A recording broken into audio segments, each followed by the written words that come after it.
Good afternoon, everyone. This is your host, Chantel of Speak Your Way. It is Monday, March 28th, and I am so glad to be back here with all of you. Sorry that I had to take a week off as I was under the weather, physically and mentally, actually. So how is everyone feeling today out of 10? Myself, I'm around a 6. Not quite back to my old self yet, but I know I have lots of time to work on that number, especially while being here with all of you. If your number is lower or around the same as mine, I want you to say to yourself out loud, I am worth it. And no matter what the number or the day, I have the ability to try and work at that number. I hope you all said that with me. As I always say, there are no perfect people, no perfect numbers, and no perfect days. And if you got up out of that big comfy bed this morning, high five to you. Because as we all know, that can be a tricky task for some of you, especially if you deal with my topic for today. If you happen to be a 10, that is amazing, and I congratulate you on all your progress and success. Before we get started, please remember that this show is a safe place to speak, so therefore, we must treat everyone and all shows with the utmost respect. And if after today's show, you would like to share your story, please feel free to email myself at speakyourwaypodcast@gmail.com, all in lowercase letters. Or if you're feeling brave and would like to be interviewed and you live in the Windsor-Essex County area, please feel free to email myself as well, as I would be happy to set something up with you. Today's topic is insomnia and how it relates to mental health. How many of you out there find yourself awake more than not? Are you able to get to sleep, but then 2 a.m. is your wake-up call, and every hour after that? Or possibly you are not able to fall asleep at all, because what was once your peaceful spot, known as your bed, is now your place that brings you restless nights and scary dreams. Do you find yourself falling asleep in the middle of the day more times often than not? Or how about some of these symptoms? Irritability, depression, anxiety, poor concentration and focus, tension headaches, where it feels like a tight band is around your head, or even as extreme as migraines. Difficulty socializing or worrying about sleeping. I chose to use those symptoms as an example because I know them all too well. Not only because I have done my homework, but because on a regular basis, this is me. I am insomnia with all those symptoms mixed in one big bowl on any given day. I want you all to know this because, as always, if we share our stories on Speak Your Way, just maybe something that is being discussed, and maybe they have been dealing with it alone, and my hope is that they will reach out for some help and also not feel as alone, as mental health related insomnia can make a person feel alone. We didn't ask to be awake at 3 a.m. in the morning when most of the world is asleep. You may feel alone like myself as of late, because at those late hours or early hours, you can't call your family and friends. I know there are those that say you can, but honestly, who really wants to be woken up in the middle of the night? I know if I actually was sleeping. I say that I want to be called, and of course I will answer the phone. But when I'm trying to get a good night's sleep, I don't really want to be awake. Especially if they have to be woken up early the next morning. At least this is how I've been feeling. So I get it when you may say, I just didn't want to bother anyone. Irritability, depression, and anxiety. Since my best friend Insomnia came back, all 3 boxes are ticked off. And as I mentioned before, of my trauma-induced PTSD, this has led me down a different path of unfriendly insomnia. So technically, scratch that best friend part. Poor concentration in the middle of a conversation with my mom, and I am forgetting words. Staring out into space as my husband is having a full-blown conversation with myself, and I just respond, cool. Was I even listening to him? At all? Trying to keep up with friends and their lives, but I am just too tired at 7 p.m. to start checking in with everyone. Did I remember to see how they were all doing, including family as well? Did I forget to do that again, meaning a number of things?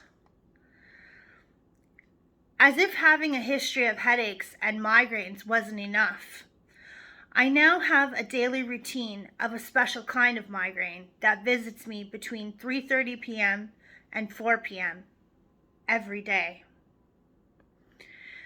Difficulty socializing, well, this is easy. I just haven't been up to much as of late, and it's possibly one of the many reasons I needed a break from the show last week. Not that you guys are a bother to me. I just didn't know how to find the words. Worrying about sleep. Yes, I can check this symptom off as well. I worry that I will fall asleep and have another bad dream and find myself laying there, not able to move or think. I am able to breathe, with a terrible feeling inside that something awful is about to happen or is happening to me, and I can actually feel it. When I'm finally able to wake, I am covered in a cold sweat, with my heart pounding. This is difficult. I also worry that I won't get enough sleep, or that I will sleep too much, or that my excessive napping in the afternoon that I never used to do will now disrupt my sleep at night. So there you have it, my insomnia, my story that used to be a normal thing is now mental health related because of my PTSD, causing more issues that my old best friend Insomnia ever did. I want you all to know that I did reach out for help and that I am working on this issue every day. I spoke to my psychiatrist, and I'm also doing an online program that is helping me deal with some of the issues that I am going through. It is a program called Mind Beacon, and you can sign up and do an assessment. It is free. You can also do a program called the Bounce program as well for mood and for anxiety and depression. They're all online as well. Because getting back to my life is a necessity, and graduating from the Addictions Mental Health Program is very important to myself. And it's why I come out here every week to keep sharing my stories with you all and information about programs like Mind Beacon and Bounce Back program.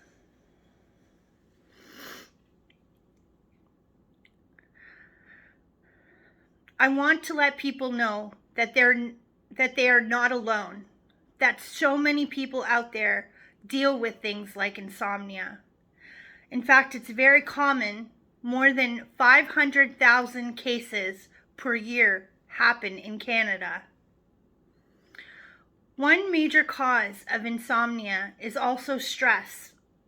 And so it's important to look at what is stressing us out the most, and also life events. We need to be able to think about what we are doing in a day. And if you're not able to talk about it, possibly write those things down and then talk to your doctors and go from there. Because losing sleep can lead to high blood pressure and heart disease as well. It's not just a mental health thing, but as we all know, physical and mental health go hand in hand and become very important.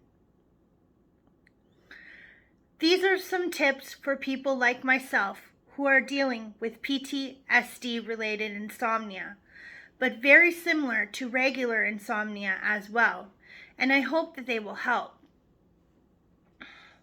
It's important to keep a cool, dark, and quiet sleep environment, reserving the bedroom for only sleep and sexual intercourse, staying on a regular bedtime schedule, eating healthy diet, avoiding caffeine before bedtime, getting a regular exercise routine going, which also helps tame hyperarousal, avoiding stressors before bedtime, including talking about your traumatic event, having a warm bath or reading a calming book before bedtime, turning off screens an hour before bedtime, using a white noise machine if you are sensitive to sounds, and using meditation or other techniques to prevent rumination. These tips are very important, and I understand, trust me, that it's not always easy to follow a plan. But the last thing we want to do is start using unprescribed medications to help us fall asleep, as well as substances to numb or ease the pain. Because you know what? The pain and what you went through is real, and no amount of illegal substances or alcohol can take that away from you. So please, let's keep going and reaching out for help when we need it, no matter how hard it can be to ask. You are not alone at 3 a.m. because there is a crisis line to call, and it is 24/7, 519-973-4435. Again, that is our local crisis line, 24/7 at 519-973-4435. You can also reach out to myself, an addictions mental health worker, by email at any time at speakyourwaypodcast@gmail.com, all in lowercase letters. And if you have those friends or family who are awake and able to talk, reach out to them as well. Please stay tuned this week for an Art Therapy Thursday, where we will create something and talk more on our coping skills and what we need to put into our mental health toolboxes. Thank you so much for your time today. Wish you all a wonderful day and week.